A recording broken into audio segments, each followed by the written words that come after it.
because I'm thinking about awakening yoga, I usually try to land in the bent arm position in chaturanga and see how that feels.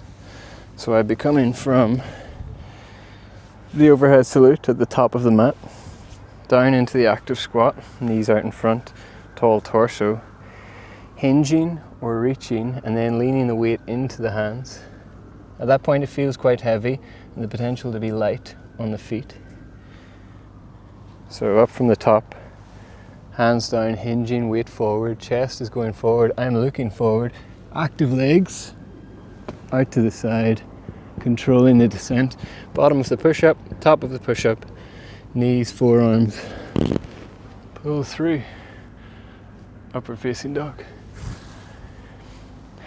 So really getting used to the weight shift here can be super helpful, and the idea that even though you're lowering down to the floor, you're still pushing, if that makes sense. So you're resisting the fall or resisting the drop down towards the floor completely.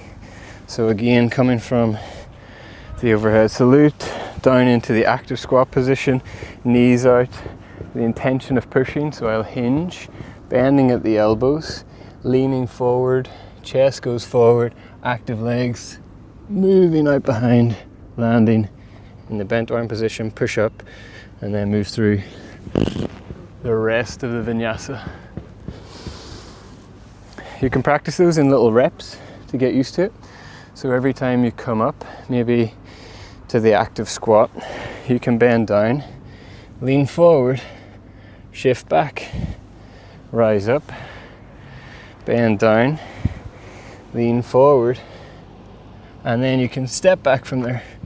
But at least you've loaded the position and made it a little bit more challenging and a little bit harder. A couple of potential challenges here are the feeling that you're going to face plant, the feeling or the sense that you're going to fall and that you won't be able to hold yourself. Really think about your whole body leveling out.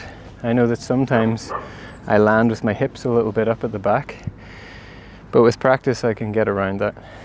So it's about loading that bent arm position.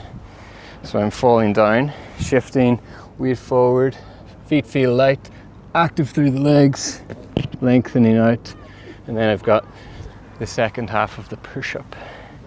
So it could be really easy to overcomplicate it, but focusing on bending in, almost like a crow without any arms. So again, like a more front-on version. I'm going to drop down, hands to the floor, think crow without any arms, looking further forward. And then I have the room, or that little moment of lightness, just to shoot the legs back. Again, we'll aim for chaturanga, the bent arm position, the bottom of the push-up, and from there you're completing the push-up, and then drop knees, forearms, and move through the rest of your vinyasa.